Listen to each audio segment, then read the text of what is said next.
Olá, eu sou Maurício Vilar, diretor de comunicação do Sindiguarda São Paulo. Estamos começando mais um programa Fique por Dentro. Mas antes, um recado do nosso diretor Rademacher. Nos assistam e compartilhe o nosso programa.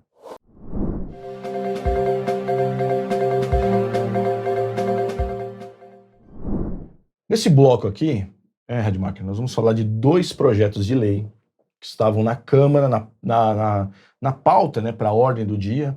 Terça-feira, as lideranças se reúnem para discutir quais projetos serão votados, E 2 projetos referentes à nossa Guarda Civil Metropolitana estavam previstos para serem votados na última terça-feira, Rademacher? Perfeito. Um dos projetos a gente conseguiu conversar com o nobre vereador Alessandro Guedes, que nos recebeu rapidamente, muito gentilmente, juntamente com o Carlão. Após um pedido dele, uma conversa, ele disse que ia adiar, Vilar, a discussão desse projeto. Mas nós vamos ter que discutir esse projeto com responsabilidade. Eu acho que nós vamos ter que discutir isso. Verdade, Rad. Esse projeto que o Rad está falando é o 416/2021. Os autores são o Alessandro Guedes, tem coautoria, o Jair Tato, a Erika Hilton e outros vereadores. Então está aberto para outros vereadores, essa autoria. Esse projeto, ele dá uma... Vou ler aqui que fica mais fácil para todo mundo, tomar conhecimento, quem ainda não viu. Dispõe sobre a obrigatoriedade do uso de microcâmeras compondo equipamento de uso pessoal, coletes ou capacetes dos integrantes da Guarda Civil Metropolitana da cidade de São Paulo nas atividades operacionais e instalação de câmeras de vigilância no exterior de viaturas dos órgãos de segurança pública. Então, tá falando das câmeras corporais, uma coisa que já está acontecendo com a Polícia Militar, alguma coisa que já acontece com outras polícias em países de primeiro mundo, Nós precisamos fazer uma discussão mais aprofundada. Por quê? Vamos partir desse princípio, Rademacher? É inevitável. É inevitável. É o progresso. Tá chegando, Então, se lá no passado, o policial antigão lá, o Dino, andava com o jornal enrolado no coldre para dizer que estava armado, nós já estamos chegando agora no uso de equipamentos eletrônicos, no auxílio do policiamento. Agora, qual que é o problema específico desse projeto? Nós precisamos discutir como é que isso vai acontecer, Porque a gente sabe, historicamente aqui na Guarda, que as coisas dão uma deturpada, Nós vamos falar, inclusive, num outro bloco aqui, nós temos a portaria 61 que está sendo deturpada, em prejuízo do policial da Guarda Civil Metropolitana. Então, a discussão que nós precisamos fazer é se esse uso das câmeras, que é inevitável, mas vou chutar aqui um exemplo drástico, viu, o Rademacher? Nós somos na viatura, nós somos parceiros lá, frequenta a minha casa, eu quero comentar um negócio pessoal com você, alguma coisa está acontecendo comigo, como é que faz? O comando vai ficar sabendo? É complicado, A privacidade, a privacidade, Nós não somos máquinas, somos seres humanos, Então a gente, obviamente, temos que tratar a coisa pública de forma profissional. Agora, a regulamentação que vai dizer como é que será o uso desse equipamento.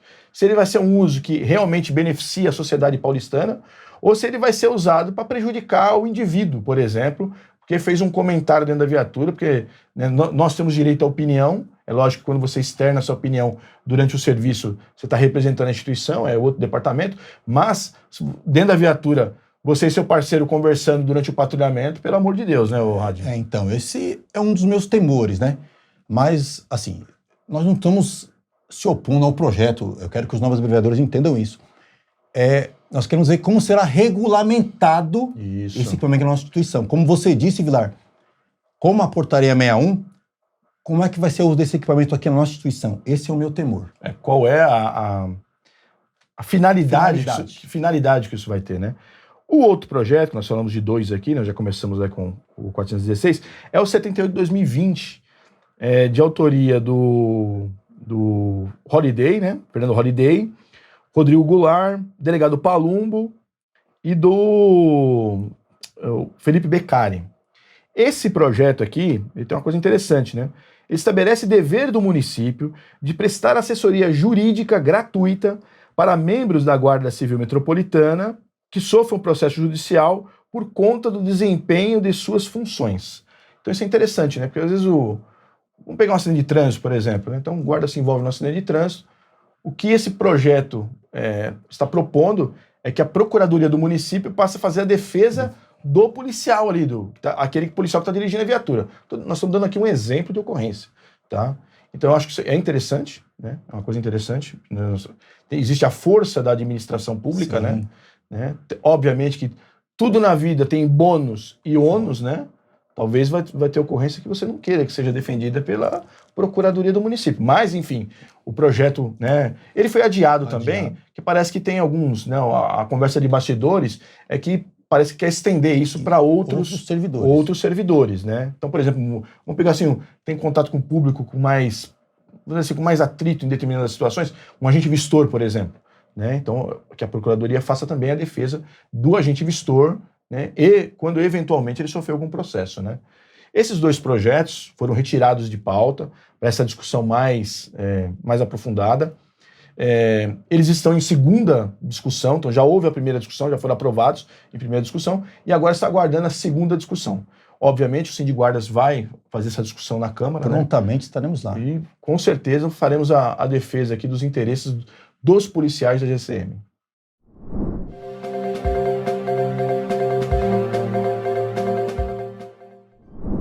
Nesse bloco, iremos falar sobre uma reunião que tivemos com o nosso secretário adjunto, Fagotti, que foi muito produtiva. Não foi, Márcio? Isso aí, Rademacher. Na verdade, nós, na reunião anterior, já havíamos apresentado algumas demandas, a gente precisava de devolutiva sobre essas demandas, né? Principalmente a questão do concurso, né? A gente conversou lá com o secretário porque os candidatos aprovados no concurso eles estão entre a cruz e a espada, né, Raj? Eles precisam apresentar lá uma série de exames para a COGES no dia da perícia. Ninguém sabe quando que serão convocados e os exames têm data de validade, né? Tem determinados exames valem 90 dias, outro vale 30 dias.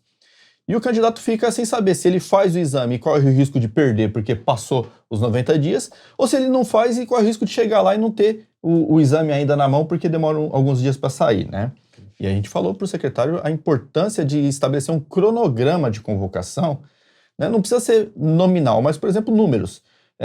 No mês de dezembro vamos chamar do 1 até o 300, do 1 ao 400, do 1 ao 200. No mês de janeiro vamos chamar do tal a tal, para o candidato se preparar e tal.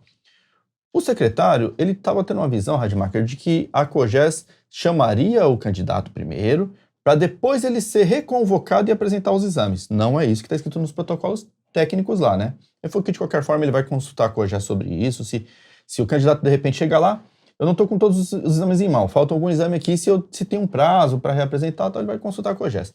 E ele falou também que eles pretendem trabalhar algum tipo de informativo dentro da SMSU, né, que possa, pelo menos, dar uma expectativa para o candidato olhar aquele informativo, seja no site da SMSU, nas mídias sociais, ou até no e-mail, porque os candidatos têm e-mail cadastrado na DRH, receber por um e-mail, olha, no mês tal vai chamar do número tal, para ele poder se preparar e estar com o exame em mão e não perder dinheiro, né, Rademacher? Perfeito. Então, essa foi uma pauta que já era da reunião anterior, o secretário tá de acordo, a SMSU vai trabalhar isso. Uma coisa importante, Rademacher, que ele falou. Quando tem um concurso público em andamento, a secretaria que está contratando, ela faz uma interlocução com gestão e fazenda pedindo nomeação, né? Então, o nosso concurso é para 1.000 vagas, mas não necessariamente a secretaria poderia pedir nomeação de 1.000. Ele podia pedir 500, mais 500, 300, mais 700 e assim vai, né? Mas para nossa surpresa, Márcio, ele pediu a nomeação de 1.000. A SMSU, né, o secretário adjunto, mais a secretária Elza pediram a nomeação de 1.000. Então eles mandaram lá um documento no processo SEI lá para gestão e para fazenda falando, desses 1.000 eu quero que nomeie 1.000. Então, que a gente pediu, que ficamos até felizes, né, Márcio? Isso, a sensibilidade deles, né? A nomeação completa. Um outro ponto importantíssimo. Lá do lado da Academia de Formação, naquela rua que sobe, acho que é Marcos Arruda, né? Perfeito. Tem uma faculdade do lado direito lá, nós já fizemos cursos lá, né? Teve uma época que a prefeitura contratou uma empresa que tinha lá e ministrava os cursos pra gente, né, Rademacher?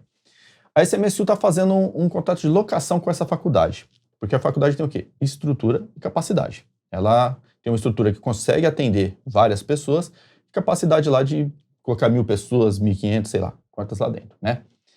Para quê? Para que forme, ao mesmo tempo, as 1.000 pessoas, se necessário.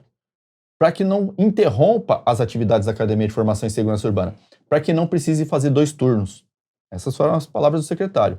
Em vez de fazer 2 turnos na Academia de Formação, nós locamos a faculdade, colocamos nossos instrutores lá, o candidato, o aluno, né? No caso já vai ser aluno, já vai ser guarda, vai ter toda a estrutura da faculdade e vai ter a aula ministrada pelos instrutores da Academia de Formação e um número grande de candidatos, de alunos ao mesmo tempo, não precisa interromper as atividades da Academia de Formação. Foi bacana essa ideia da SMSU.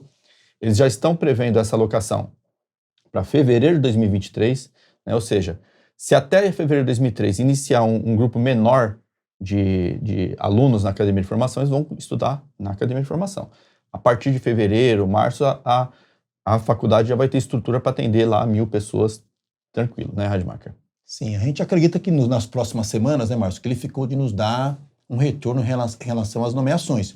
Nós temos algumas notícias boas para dar a esses candidatos, né, Márcio? Justamente. Também nossa pauta contínua esse concurso, a gente acompanha de perto, desde a primeira prova, né, Rademacher? A gente acompanha de perto esse concurso. Por quê? O piano aqui está muito pesado. É cada dia mais tarefa, cada dia mais atribuição, cada dia mais trabalho e cada dia menos servidores, porque o pessoal aposenta, o pessoal vai embora, né, Rademacher? Então o piano está ficando muito pesado para quem está aqui. Precisa desse fôlego novo, até mesmo porque em 2023 aí tem um grande número de colegas que vão se aposentar. Né? Então, não é só interesse da administração, nós temos interesse direto nisso. Né? Quem está aqui tem interesse de que chegue esse reforço no efetivo para que o colega possa, por exemplo, folgar. Férias é concorrido, porque, assim, não tem efetivo suficiente, tem que reduzir o número de pessoas que vão tirar férias em determinado mês em razão dos eventos. Então, é importante que esse pessoal chegue para reforçar os quadros, né, Rad? Perfeito. A gente acredita que nós temos 4 grandes eventos na cidade. Pelo menos metade desses 4 eventos da cidade, são 5, né, Marcelo? Nós vamos ter um a mais o ano que vem na cidade. Nós temos esse pessoal a partir do meio do ano que vem, se tudo correr bem dentro desse cronograma da nossa secretaria. Bom, mas continuando, né, Rademacher, na reunião nós tratamos também da periculosidade e da gratificação do serviço noturno, que são 2 processos 6 que nós abrimos junto à Secretaria Municipal de Segurança Urbana e que estão sem movimentações desde setembro.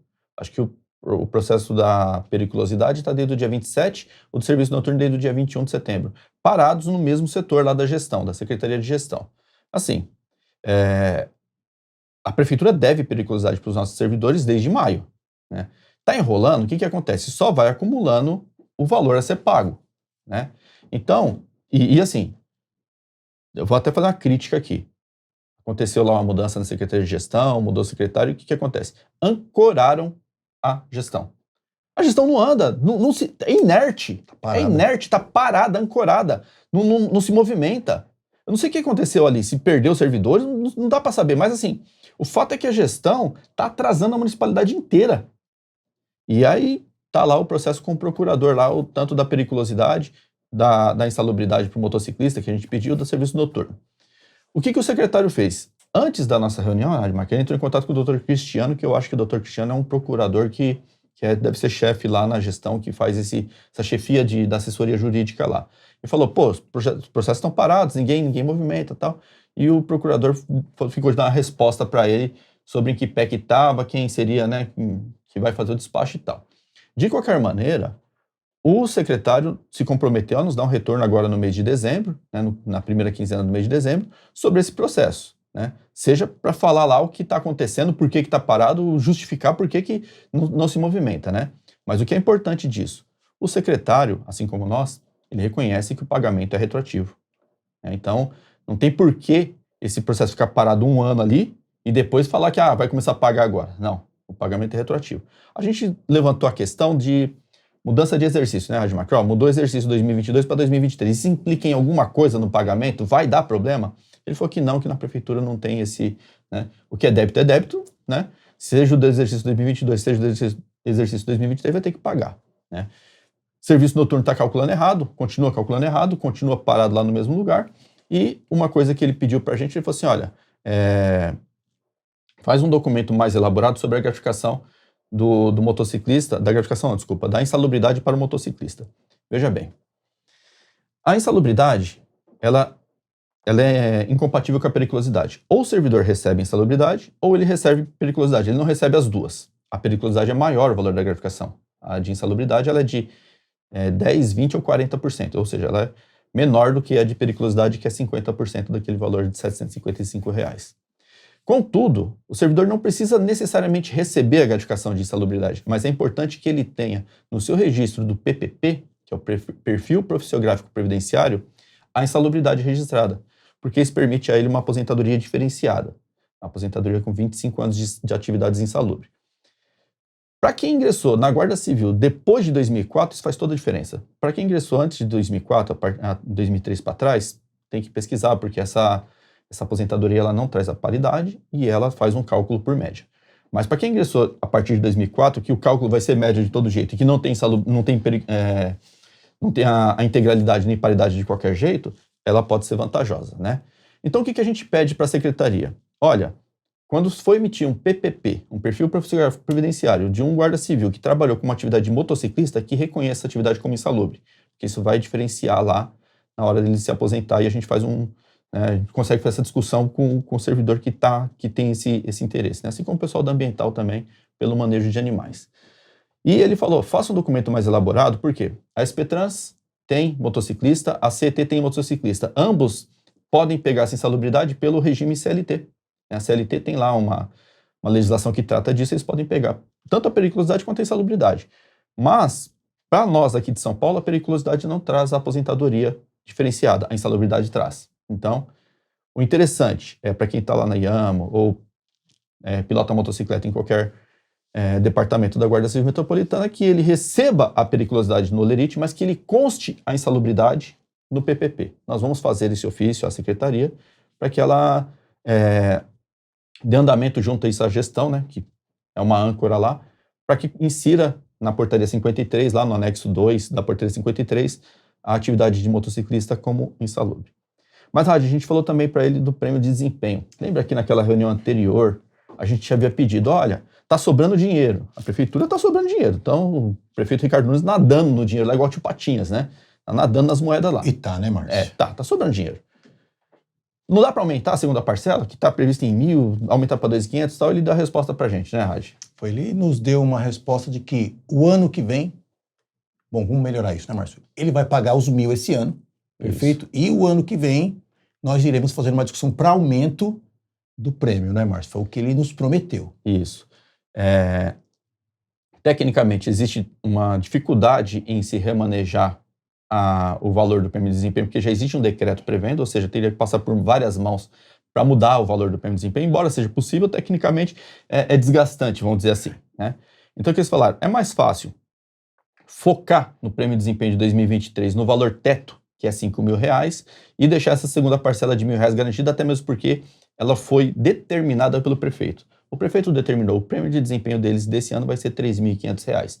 Isso com o que ele tinha de verba naquele momento que ele deu a determinação, né? Então, a segunda parcela do prêmio de desempenho é R$1.000.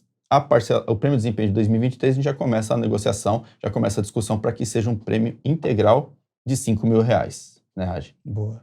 E o Márcio fez uma pergunta muito importante com os outros diretores que lá estavam, Vilar, e o Márcio perguntou em relação a salário, não foi, Márcio, para o ano que vem? Justamente.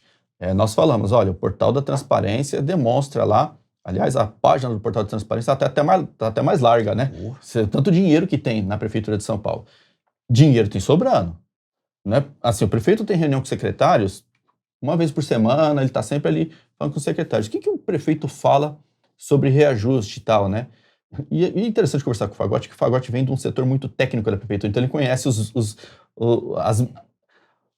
os pormenores, né, do funcionamento da engrenagem dessa máquina que se chama administração pública, né? Ele falou assim, olha, Márcio, o prefeito, para nós, assim, ele não sinaliza nada, contudo, o mês que ele faz isso, naturalmente, é de janeiro, fevereiro e março, porque é quando o secretário de Finanças, né, o secretário da Fazenda chega nele e fala assim, olha, nós temos essa arrecadação, nós temos essa previsão e nós temos isso para execução, né? Não foi executado no ano seguinte e tal. É aquele momento ali que ele começa a falar de salário. Então, é esse momento que a gente vai retornar à discussão, à negociação com o governo sobre reajuste salarial.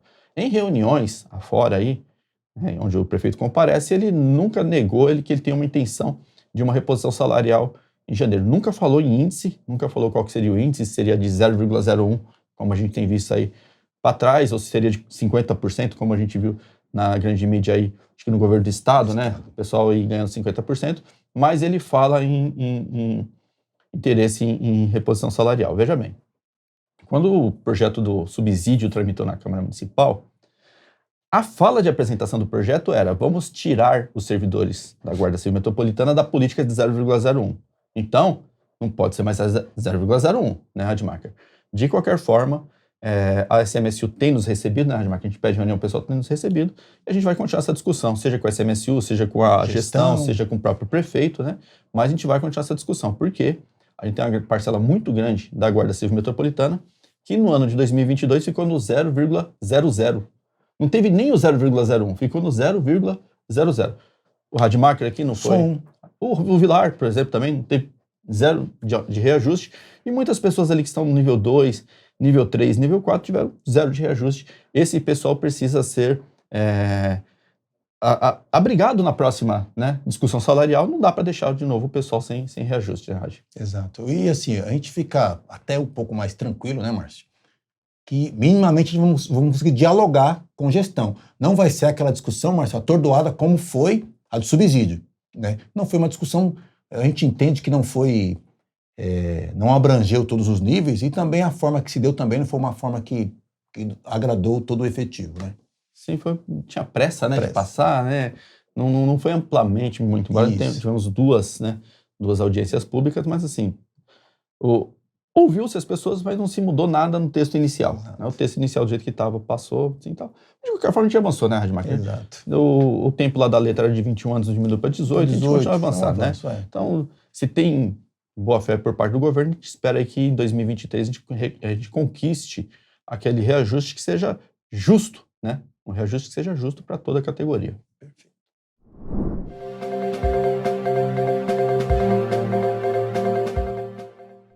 Bom, nesse bloco nós vamos tratar das negociações, das tratativas, dos avanços que nós temos em Brasília, né? O Evandro, junto com o VEC, estão lá em Brasília, né? Aliás, estou fazendo um parênteses aqui, está avançando bem, está dando muito bem, está dando muito certo as tratativas do VEC e do Evandro lá em Brasília. E eu tenho para mim assim, que time que tá ganhando não se mexe. Eu não vou comprar passagem de volta pro Evandro, eu vou largar ele lá. A dona Adriana vai ficar brava, segura uns 2, 3 meses aí, Adriana. Eu vou, né, deixar o Evandro lá uns 2, 3 meses. Tá dando certo. É verdade. Por que né? Deixa ele lá, né? Então, tá avançando bem. Eles têm umas pautas bem assim, que consomem o dia inteiro. Você liga pro Evandro 8 horas da manhã, ele já tá no Congresso Nacional. Às vezes você liga 7 horas, 8 horas da noite, em março estou voltando agora pro apartamento e tal. Então, assim, é bem dinâmica a movimentação deles lá, né? Eles conhecem todo mundo. O Vilar tá aqui, né? O Evandro aqui, e o VEC conhecem todo mundo, já conhecem as portas de entrada e saída do Congresso Nacional. Sim. Tem o apoio lá do Jones, né? O Jones está lá ainda atuando, tem o apoio dele. Mas vamos falar das pautas que nos têm avançado lá, né, Vilar? Pode começar, por exemplo, Vilar, com aquela do termo circunstanciado, né? É um projeto de lei que está tramitando. Eu queria fazer até uma justiça aqui ao ex-presidente da Cobrapol, né? Gutierrez, lá de Curitiba, e que trabalhou muito, né? Aquela diretoria da Cobrapol nos ajudou muito a inserir as guardas nessa discussão. Por quê? O guarda fazer o TCO é um avanço gigantesco. Às vezes, o que acontece? Você chega numa delegacia de polícia, você tem lá um monte de ocorrências que precisam ser registradas, e o guarda vai chegar com alguma coisa que ele poderia registrar na unidade dele, que só não faz porque a legislação hoje não permite. Então, você tem que ir lá. Ou seja, a partir do momento que essas ocorrências, que não são não é aquela ocorrência, vamos falar assim, você deu a voz de prisão em flagrante o crime de roubo, essa você vai ter que conduzir o distrito, vai continuar sendo assim, o delegado vai retificar. Mas às vezes o registro de uma ocorrência, uma briga, né, um acidente de trânsito, né, vamos dizer assim, aquele desentendimento, né, que alguns munícipes têm ao longo do dia e que acabam vindo, né, de encontro à atividade do Guarda Civil, poder ser registrado na própria unidade da Guarda. Né? Então eu acho que é um avanço muito grande, não só para nós guardas, mas para a sociedade como um todo, né? E está bem encaminhado, o Jones Moura lá na Comissão de Segurança Pública, né, já deu andamento, Darcy de Matos também, né, o deputado Darcy de Matos está dando uma força incomensurável, né? E assim, vou ter que puxar o saco também aqui do nosso presidente Evandro e do VEC, esse trânsito que eles têm em Brasília facilita muito essa discussão, né? É um conjunto da obra. Então nós temos, né, a discussão nova do ambiente novo político que está tendo em Brasília e essa convivência que o nosso presidente Evandro, o presidente VEC da Fenaguardas, né, já tem ao longo do tempo lá em Brasília, tem facilitado muito, inclusive na aprovação do projeto de isenção do imposto de renda, né, Marcelo? É o 488. A bem da verdade, existe uma equipe de transição que eles já estão em contato com essa equipe de transição, estão muito próximos, né? Sim. E essa é importante acompanhar, porque vem aí a alteração no Estatuto do Desarmamento que a gente precisa estar antenado, né? Mas, de qualquer forma, esse projeto que isenta os policiais, na verdade, não só os policiais da Guarda Civil, né? A segurança pública em geral, do imposto de renda, né? Assim, é uma iniciativa que visa colocar dinheiro no bolso do trabalhador. O trabalhador tem lá um custeio, sei lá, mensal de 500, 600, R$1.000 de imposto de renda todos os meses e passará a ser isento. Esse valor volta para ele usar em outras coisas, como, por exemplo, o supermercado, né? Com certeza. Ô, Vilar. Também passou na comissão, está aprovado na comissão e vai dar andamento. Eles estão acompanhando muito de perto, e aí com o apoio de quem está lá, né? O Darcy de Matos, o Jones Moura e outros deputados, parlamentares que nos apoiam. Sim, vários. Isso, assim, essa discussão fica ampla e favorável. Favorável. Né? Muito importante, favorável. É por isso que eu não quero trazer o Evandro de lá. Dona Adriana, segura uns 3 mesinhos, né? Adia os planos aí de ser mamãe, mas uns 3 mesinhos. A Rejane, né? A Rejane não vai sentir muita falta do VEC aí, uns 3 mesinhos também. Segura. Vamos deixar os meninos lá porque tá dando certo. Anteriormente, quando a gente estava discutindo a PEC 06, a reforma da Previdência, o Evandro praticamente morou em Brasília, né? Ficou muitos meses lá em Brasília lá. E ficava direto lá. E ele construiu essa articulação que ele tem essa facilidade de andar no Congresso Nacional. As pessoas já transitam com ele, você percebe que as pessoas chamam ele pelo nome. O deputado vê o Evandro, ô Evandro, vem cá, tal. Vê o VEC, vem cá, o Luiz, né? A pessoa chama ele Luiz. É uma relação. Então, isso foi construído não é de um dia para o outro, né? É muito trabalho, muito tempo dedicado a isso, né? E cansa, viu? Já passei lá um dia lá com o Evandro, lá você anda, assim, não dá para mensurar quantos quilômetros você andou, mas andar dentro do Congresso Nacional cansa, porque é para lá, para cá, é muito dinâmico a mesma coisa, né? De qualquer maneira, o canal do Sindiguardas no YouTube, o canal do Sindiguardas mesmo, não só o Fique Por Dentro, todas as novidades que ele tem lá, ele faz um videozinho tal, a gente joga aqui no canal. Você tá inscrito no canal, você vai receber esses videozinhos, você vai estar por dentro do que tá rolando em Brasília. E isso afeta a sua vida, hein? E é por isso que a gente fala sempre que você precisa acionar lá o sino de notificações. Porque toda vez que chegar um vídeo novo, você vai ter no seu celular lá. Apareceu o vídeo em Brasília, a gente publicou lá no YouTube, você vai ter na palma da sua mão no seu celular.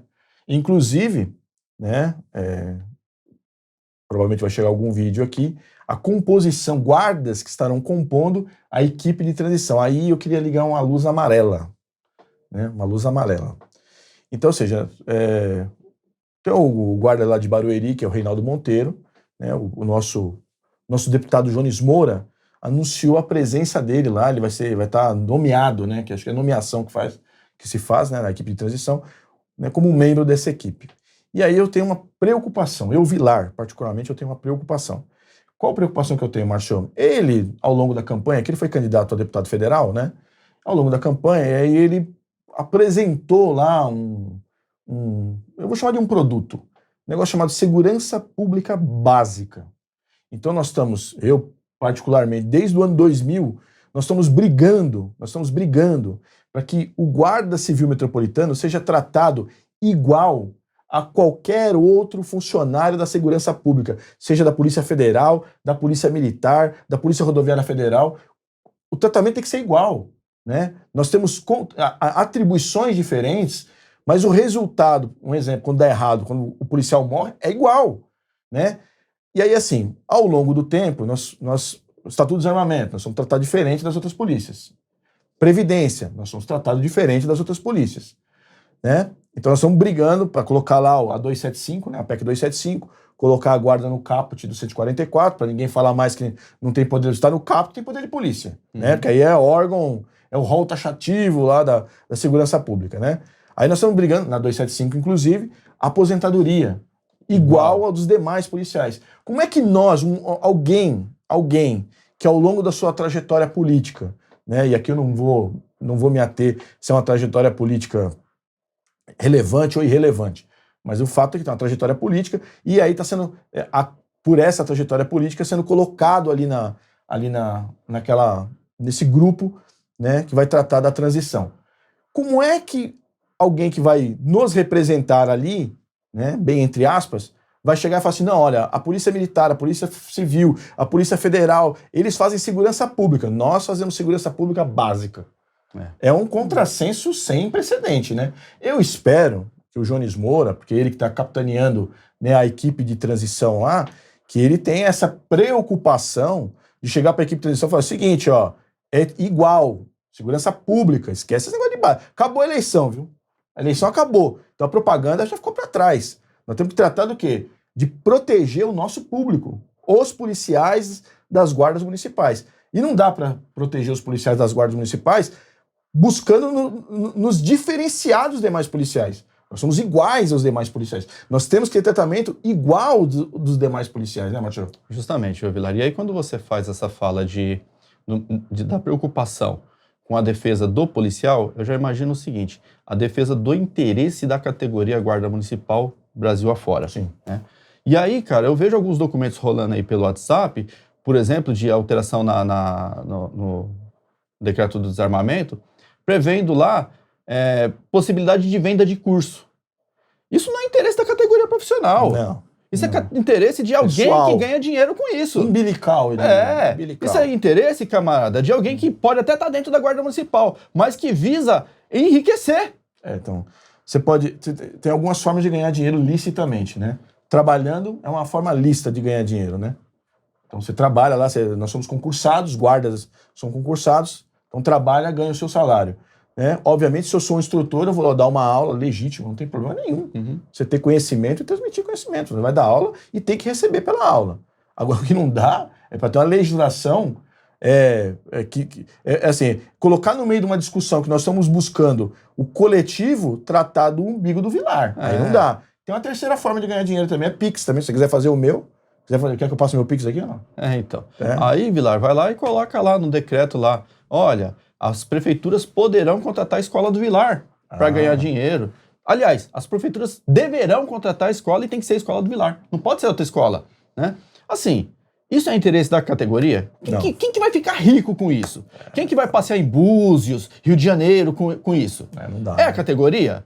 Não. Então esse tipo de representação me preocupa muito, Vilar. Bastante. Porque quando a gente fica lá 14 horas no Congresso Nacional, meu amigo, eu não tô olhando pro meu umbiguinho não, nem pro umbiguinho do Vilar não. Eu tô olhando pro umbiguinho do coletivo. Esse umbigão coletivo. Sim. Né? O Evandro tá lá com o sapato lá que não tem mais sola, olhando pro umbiguinho do coletivo. Exato. Ele volta de lá mais magro, mais pobre, mais estressado, mais careca, cada vez menos cabelo na cabeça, visando o bem da coletividade, de todos os guardas municipais, e não o dele. Se ele estivesse visando o bem dele, ele estaria ali abraçadinho lá com a Adriana lá no dia de folga dele. Exato. Né? Ele abre mão da família dele para estar lá em Brasília. Essas coisas, assim, representação, meu amigo, representação, eu não posso levantar de manhã e falar assim, eu sou representante. Né? Representação tem que ser escolhida pela categoria. A categoria tem que falar assim, olha, eu vejo nesse camarada aqui uma capacidade de me representar lá quando ele estiver discutindo com o governo, seja lá qual for o governo. Exato. Né? Agora, a pessoa levanta de manhã e fala assim, deixa eu saber uma coisa, não tenho nada a fazer, hoje eu sou representante das guardas municipais. Aí se auto-intitula, solta no WhatsApp para todo mundo e começa o quê? Quando se aproxima, que consegue o acesso político, que é difícil, não é fácil, começa a colocar lá, olha, nesse projeto de lei tem que colocar aqui que a minha escola vai ser a escola que vai vender curso, senão não quero. Meu, essas coisas me preocupam também, Vilar. Um alerta, assim, né, Márcio? Um alerta. Com todo o respeito, com toda a admiração, com toda a apreciação que eu tenho pelo Jones Moura, né? E eu sei que o Jones Moura, por ser uma pessoa política, ele tem que estar aberto à sociedade, não só a guardas municipais, a toda a sociedade tem que estar aberta à sociedade, mas chega num momento, cara, que o próprio parlamentar tem que entender como funciona o rito. Né? Se o parlamentar defende o interesse de determinada categoria, é da categoria e não interesse pessoal. Sim, exatamente. Não interesse pessoal. Você falou tudo, né, Márcio? E acho que fica esse alerta, né? Esse programa aqui, você que está nos assistindo, né? As coisas estão acontecendo. Se você acompanha aqui no nosso canal aqui do Cindy Guardas, está muito dinâmica a coisa lá em Brasília, né? Estão acontecendo várias coisas ao mesmo tempo, né? Então, assim, nós temos que ficar alerta, porque talvez, né, dependendo do andar da carruagem, eu espero aqui, né, faço votos que o Jones Moura tenha conversado lá com essa equipe aí, né, que ele está indicando lá, falou, olha, 275 para todo mundo, né, 275 é importantíssimo, né, então o Estatuto do Desarmamento, nós precisamos garantir aquilo que nós temos até hoje, né, o uso dos calibres que nós estamos tendo, o acesso, deixar a regulamentação, por exemplo, do tipo de armamento para o Exército, como foi feito, né, até então, só que sem a restrição de calibre. Né? Foi um avanço. Então nós temos que garantir esse avanço. Mas nós não podemos correr o risco de perder determinados calibres para a discussão de uso pessoal. Falar, tudo bem, ó, ou eu dou isso aqui, ou eu te dou aqui, ou eu ponho na lei aqui, se eu vender o teu cursinho, né? Ou eu vou permitir que a guarda use o 556. Então isso tem que ficar um alerta muito grande para a nossa categoria, porque isso está acontecendo. É fato. Basta você acompanhar. Justamente. No decreto do Estatuto do Desarmamento, Vilar, eu acho que até o momento agora, de ampliar o nosso porte para porte federal. Sim. É o momento. Então, porque vai mudar, né? Esse tema específico do porte federal, né, a Regiane, que ela é presidente do Cindy Guardas Sigmuc, né, que é o Sindicato dos Guardas Municipais lá de Curitiba, e ela é a diretora jurídica da FENAGuardas, né? Ela me deu um alerta. Precisa mudar a 10.826. Né? Então esse é um ponto um pouco mais complicado. Mas o decreto, ou seja, o governo está anunciando que vai fazer um revogaço dos decretos de arma. Como é que fica a nossa questão? Então nós estamos lá discutindo. É uma relação de força, como era no governo passado. Não tem, assim, a disputa pelos objetivos continua a mesma, não vai mudar nada. O que vai mudar é que talvez o outro governo, o novo governo, nos ouça de uma forma mais tranquila, né? Não feche os olhos para nós, não nos ignore como nós somos ignorados no governo que vai terminar em 31 de dezembro, né? Então, agora qual que é o problema? É gente nossa, porque você coloca lá dentro, lá fala, ó, é guarda. Então o político fala, isso aqui é guarda. O que esse guarda tá pedindo? Não, esquece esse negócio de arma. Põe o meu cursinho aí. Então. Não, deixa eu vender meu curso aqui. Então, nós temos que nós, como categoria, não só Cindy Guardas, mas você que está assistindo o programa, nós temos que ficar muito atento a isso. Pra gente não tomar uma pernada e depois, sabe o que é pior, Márcio? É vir querer vender a solução. Porque aí vai aparecer aí os mandados de injunção, as ADIs, ADCs e sei lá o quê, pra você mandar um Pix para resolver um problema que pode ter sido criado agora, nesse momento. É isso que nós temos que ficar muito alerta, Márcio. Justamente. Fazer uma retomada aqui, Vilar, de que esses decretos do Estatuto do Desarmamento, desde o 5123 até chegar nesse último agora, acho que foram uns 8, 9 decretos seguidos, né? Uma colcha de retalhos, né? Um revogou o outro revogou o outro revogou ele. Acho que o terceiro, quarto ali, cara, a gente até gravou um programa aqui falando só sobre ele. Ele reduziu o nosso porte ao município de São Paulo. Sim. Aí depois, muita briga lá, o Evandro fez uma articulação tremenda lá com o pessoal, os parlamentares pressionaram o governo e falaram assim, vocês erraram no texto. Eles não falaram que foi má fé para não evidenciar que foi má fé. Mas, vocês erraram no texto, tem que corrigir o texto. Aí no decreto seguinte foi lá e corrigiu o texto, passou novamente ao porte estadual, como prevê na lei. Mas, você vê como que o decreto tem essa possibilidade de lascar com a nossa vida, né? Para melhorar um pouco a nossa vida, realmente tem que mexer na 10.626. Agora, o decreto pode limitar uma coisa que a gente já pode prejudicar.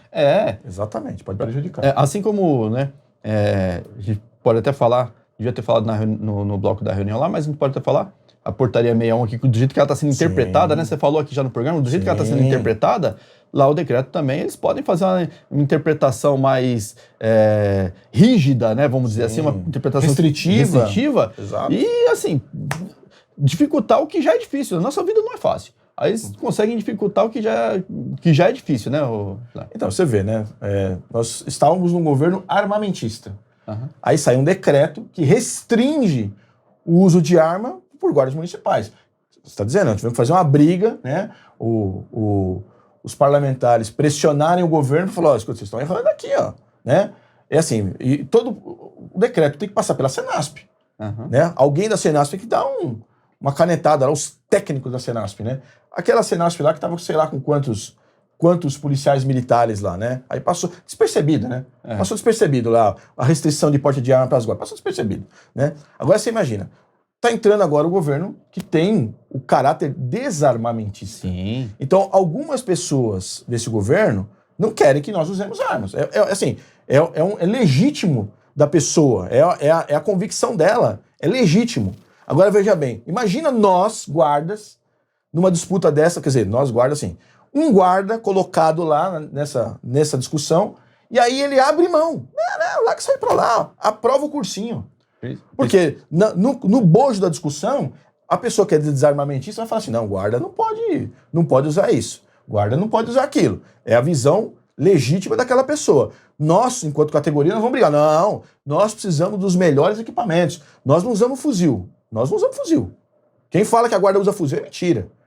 Se você entrar no site da Imbel lá, tá lá. Carabina, uso policial, semiautomática 556. Carabina, é uma carabina, não é fuzil. É o IA2 556 semiautomático. Então, o órgão que define o que é armamento no Brasil, que se você montar uma fábrica de arma, Marcelo, para você aprovar ela, você tem que passar pelo Exército. Ele é o órgão competente para dizer isso é arma, isso não é arma. Então, se o órgão, a Imbel, que pertence ao Exército, está dizendo que aquela arma ali não é um fuzil, pode ser que a Safir T14 lá, né, a fábrica turca lá, fala que aquilo não é um fuzil calibre 36. É uma propaganda. Propaganda é propaganda. Agora, o órgão regulamentador está dizendo isso aqui não é fuzil. Então, ou seja, nós temos que garantir o nosso direito de usar o que tem de melhor dentro da legislação, né? É a nossa busca. E aí, assim, nós temos que ficar atento, Márcio, muito, muito atento mesmo. Trocar uma matéria de interesse coletivo por uma matéria de interesse individual, meu amigo, terrível. Basta colocar a pessoa errada lá, né? Basta colocar a pessoa errada. E aí, quem vai colher os frutos podres dessa negociação? Sim. Quem está na categoria, infelizmente. Depois vamos vender lá uma DI, né? Vou aproveitar aqui, Márcio, você tocou aqui na portaria 61, né? Nós não falamos no bloco anterior, mas vamos falar aqui agora. Nós enviamos um ofício, inclusive, né? E se falasse um pouquinho desse ofício para o comandante-geral. Por quê? Qual que é essa problemática aí da portaria 61? É um SEI, alguém lá fez um SEI perguntando isso, e aquilo, e de repente esse SEI virou a Constituição Federal da Guarda Civil Metropolitana, né? Está sendo aplicado como sendo a lei máxima, né, da nossa Guarda Civil Metropolitana. Fala um pouquinho desse ofício, Márcio, a construção dele. Justamente. Nós fizemos um ofício ao Comando-Geral, o comandante Agapito, explicando da onde saiu a portaria 61. Ela não nasceu do nada. Ela faz parte de um conjunto de normas que foram negociados com a categoria profissional por meio da representação sindical, e começou essa negociação lá em 2013, quando o prefeito Haddad retomou o SIMP, né? Ele sentou lá com as categorias lá, fez uma ata e falou assim, olha, aqui está aberto o SIMP, vamos começar a discutir os avanços das categorias profissionais. E na Guarda Civil Metropolitana veio a 16239, veio os dois decretos regulamentadores, que é o 56795 e 56796, e lá no artigo 24 da 16239 tem a previsão da regulamentação da jornada de trabalho. Daí, lá em fevereiro de 2016, saiu a portaria número 11, que nomeou uma comissão para discutir regulamentação de jornada de trabalho. Foram 11 meses discutindo. Na negociação tinha sindicato, tinha representantes do governo, tinha procurador do município. 11 meses discutindo porque ela é complexa. Chegou ao texto final lá da portaria 61, lá em dezembro de 2016, a portaria 61. Isso tudo está no ofício, a gente explicando essa história. Por quê? Quando se construiu a portaria 61, foi uma negociação coletiva. Foram a representação dos trabalhadores, uma representação da administração pública para chegar num consenso sobre quantas horas o guarda tem que trabalhar. Sim. Basicamente isso. Quando chega na hora de executar a portaria 61, ela vinha sendo executada tudo bem até 2018, 2019, e começaram a pensar diferente, interpretar diferente. Se você tem dúvidas sobre como interpretar determinada norma, qual que é o passo correto a se fazer? Consulte quem escreveu a norma, né? Tem tudo uma minuta lá. Então pode consultar a assessoria jurídica, pode consultar o sindicato, mas assim, consulte quem, né? Porque se você começar a dar a aplicação que você acha para a norma, você vai acabar desconfigurando o espírito da norma, né? Sim. Lá no artigo 3º da portaria 61, ela fala assim, os afastamentos previstos em lei, né, acho que está no inciso 2º, não prejudicarão a contagem de equiparação de jornadas, né? Por que tem esse dispositivo lá? Esse dispositivo ele tem para garantir que um guarda não seja submetido a uma jornada maior do que o outro é submetido. Ele não está falando de jornadas trabalhadas, necessariamente, efetivamente trabalhadas, como o procurador no município falou lá na ICMSU. Né? Por que ele não está falando de efetivamente trabalhadas? Porque se falar de efetivamente trabalhadas para o plantonista, tem que falar de efetivamente trabalhadas para o diarista também. Exato. Não pode tratar duas pessoas... Isso está muito claro lá no ofício, né? Não pode tratar duas pessoas de forma diferente. Porque olha só, que interessante. Por causa desse SEI, algumas unidades estão falando assim, olha, se o guarda tiver ausência para realização de provas, ele efetivamente não trabalhou 15 plantões, então ele não tem determinadas folgas e tal. Beleza, então... O que você está falando? O que você, chefe, está aplicando quando você fala isso? Você está dizendo que a ausência para realização de provas prejudica a jornada de trabalho do trabalhador, né? Se prejudica a do plantonista, por que não prejudica a do diarista? Exato. Se o plantonista tem que vir trabalhar um plantão a mais porque ele teve uma ausência para realização de provas, por que o diarista não tem que vir trabalhar um sábado, domingo, feriado porque ele teve ausência para realização de provas? Você está tratando duas pessoas iguais de forma diferente. Então não tem justificativa para isso. A equiparação de jornadas é justamente isso, não é equiparação de servidores, é equiparação de jornadas. A jornada diarista vai ser 160 horas, a plantonista não pode ser maior que 160 horas. Agora, eu vou submeter o diarista a 160 horas, eu vou submeter o plantonista a 160 horas. Se o diarista vem, ou se o plantonista vem, ou se o diarista não vem, se o plantonista não vem, é problema de cada um. Cada afastamento tem ônus e bônus. Sim. Né? Pega uma falta justificada, vai vir descontado do seu salário. Pega uma falta injustificada, além de descontado do seu salário, pode vir o memorando disciplinar junto. Exato. Você pega uma licença médica, você perde efetivo exercício. Todo afastamento tem ônus e bônus. E o ônus e o bônus funciona pro diarista e pro plantonista. Exato. E essa interpretação que eles estão dando por causa desse SEI prejudica o plantonista, não trata o diarista da mesma forma, e aí, cara, seria uma coisa assim, seria mais vantajoso todo mundo ser diarista, porque não teria prejuízo, né? E aí vou um pouco mais além. Vamos dizer que essa discussão não leve a nada. Aí volta a se aplicar a portaria 61 de novo. Aquele chefe que aplicou o SEI, ele abusou do poder ou não? Eu acho que sim. Eu acredito que sim. Por quê? Principalmente... Essa lei de abuso de poder é aquela que manda embora, né, Marcelo? Manda embora. Manda embora, né, Marcelo? E o Vilar, e tem uma coisa.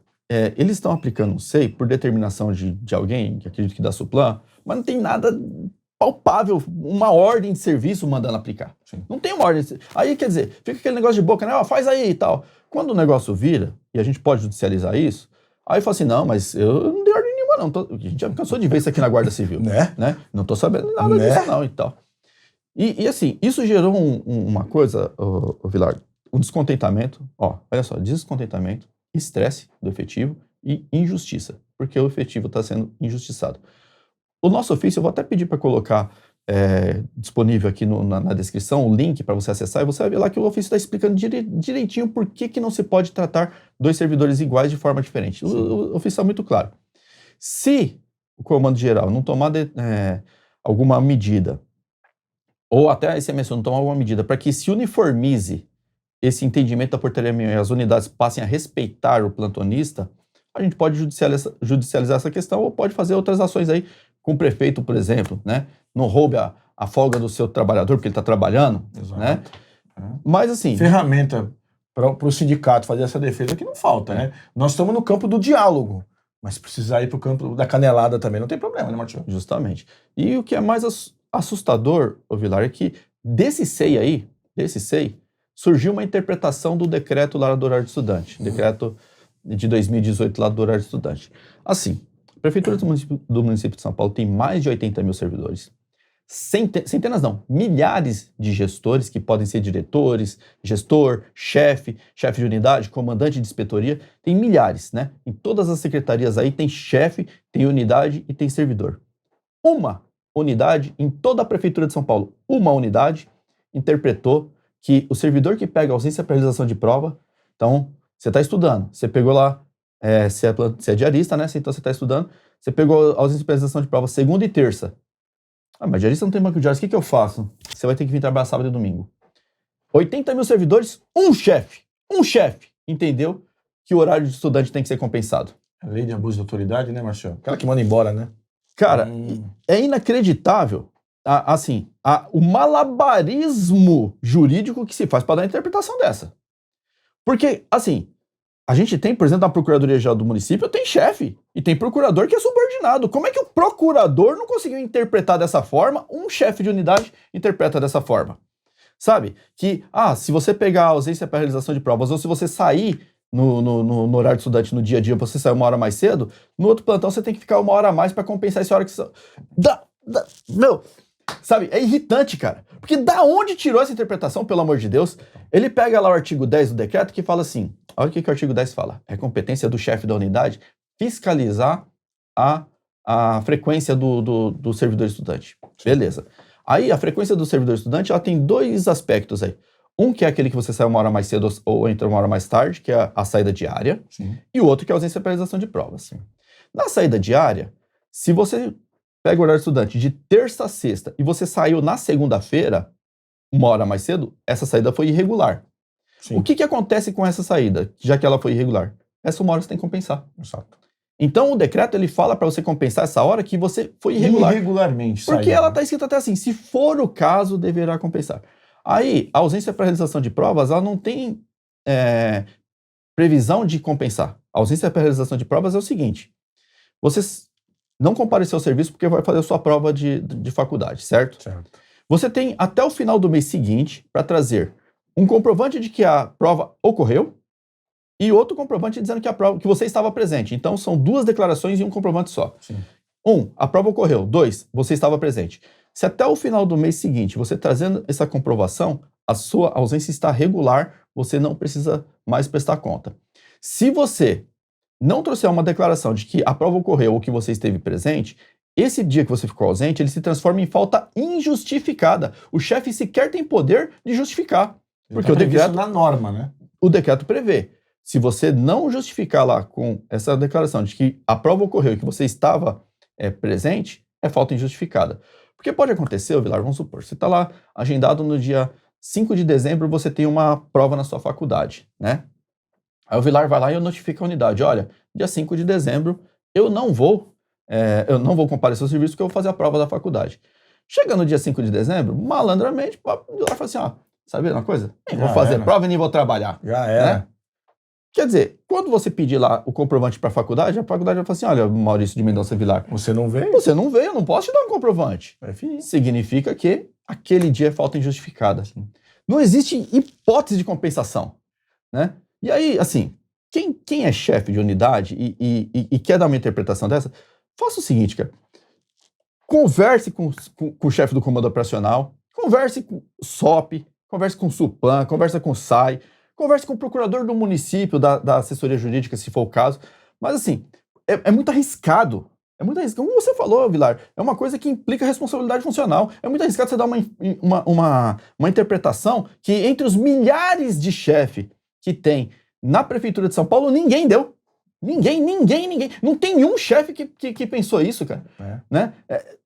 Se você tá assim na contramão de todo mundo, assim, eu fiquei tão estressado com isso, Vilar. Se só você tá certo e o mundo tá errado, tem algum problema. Eu fiquei tão estressado com isso, porque assim, só no prédio do Comando Geral, deve ter mais ou menos 20 a 30 inspetores ali, inspetores de divisão que querem ser IA. Então eles estão estudando. Sim. Só no prédio do Comando tem um monte de inspetores de divisão que estão estudando, né? Se esse chefe pegar e aplicar isso pro guarda dele lá, falando pro guarda dele que ele tem que vir compensar no dia do horário, o dia que ele pegou de saída de horário estudante, eu vou perguntar lá pro Comando Geral assim, olha, o seu inspetor aí que é diarista e pegou horário de estudante, ausência para realização de prova, ele tá vindo no final de semana compensar? Porque o chefe lá tá falando que é assim que se faz, né? Então quem que tá errado, né? O seu chefe da sua unidade lá que tá aplicando errado a norma ou o seu inspetor de divisão aqui que tá estudando? Porque não pode, o pau que dá em Chico não dá em Francisco. E aí, né? Márcio, se a lei de abuso de autoridade bater na porta dessa inspetoria, não adianta querer xingar a mãe do Vilar nem xingar a mãe do Márcio, né? E aí, às vezes eu me pergunto, viu, Márcio, essas pessoas que querem cumprir a lei assim, né, no ímpeto da lei, não, eu tô lá, eu tenho que cumprir essa lei, eu vou mandar um SEI porque eu acho que essa lei... Será que todas as inspetorias da guarda têm sala de CIPA? Não.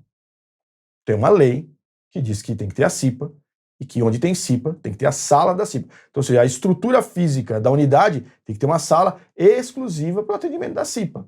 Será que tem? Todas as inspetorias têm?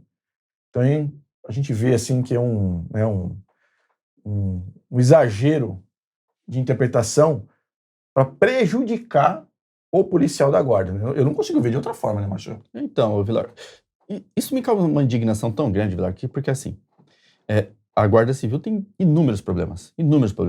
A gente recebe aqui inúmeras reclamações de vários problemas. Problema de estrutura. Problema de estrutura. Como você falou, unidade que não tem a sala da CIP, não tem nem sala comum, não tem computador para o guarda usar para fazer ADA, que os números de computadores são insuficientes e tal. Então você é chefe de unidade, qualquer chefe de unidade é nomeado, ele chega ali, ele tem um caminhão de coisa para resolver. Como é que ele arruma tempo para prejudicar a vida dos outros? Sabe? Cara, eu fui visitar o Vilar, uma unidade da ambiental, lá no Sistema Sul, cara, acho que é Bororé lá e tal. Cara, eu fiquei sentado no Sindimóvel. Sabe por quê? Não tem uma cadeira pra sentar no lugar. Não tem uma cadeira. Cadeira podre. Podre, dá medo de sentar e cair no chão. Aí você fala assim, é um posto de serviço de uma unidade, certo? Meu, mas tem problema pra resolver? Como é que as pessoas não conseguem solucionar um problema? Aquela unidade tava sem água, viu, Vilar? O pessoal lá que conseguiu lá uma doação de galão de água lá, então água para beber você tinha. Sim. Porque o pessoal conseguiu uma doação de galão de água tal, depois a DAI mandou água para lá. Mas água para lavar a mão, por exemplo, água para lavar o rosto, água para higiene pessoal, não tem. Não tem, é de um poço lá que acho que tá entupido, alguma coisa assim. É um poço de serviço e tal. Problema para resolver tem um monte.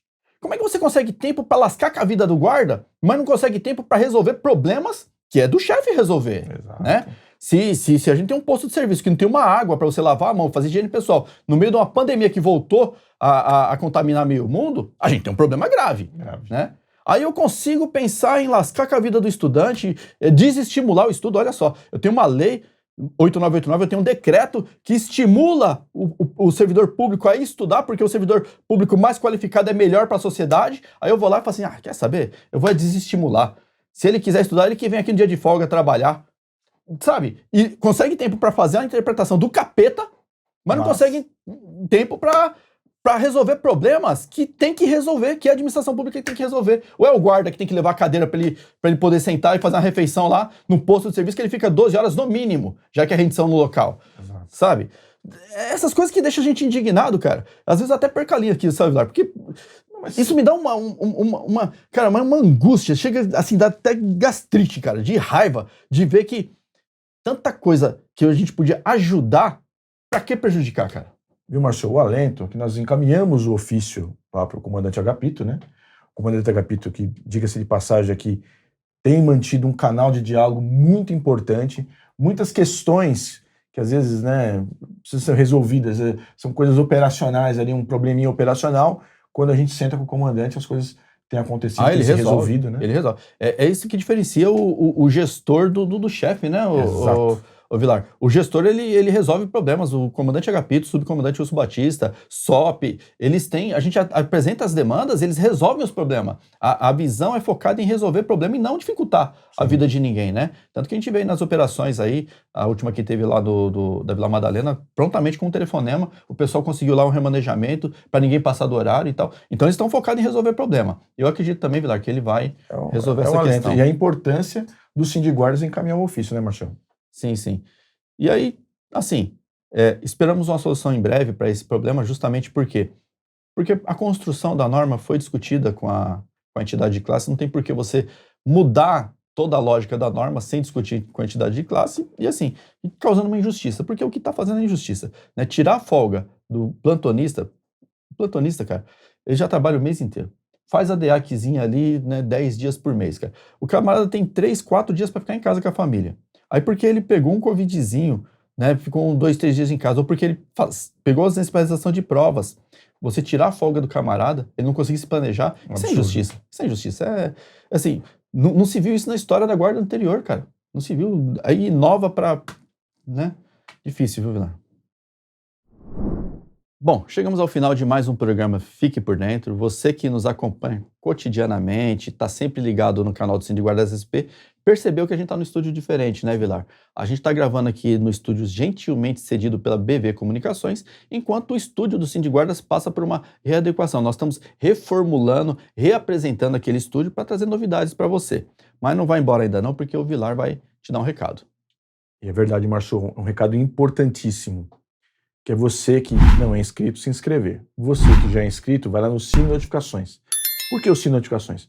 Essa correria toda em Brasília vai ser publicada aqui no YouTube e você recebe aí na palma da sua mão. Já sabe, né? Compartilhe e deixe um like para o Fique por Dentro. Música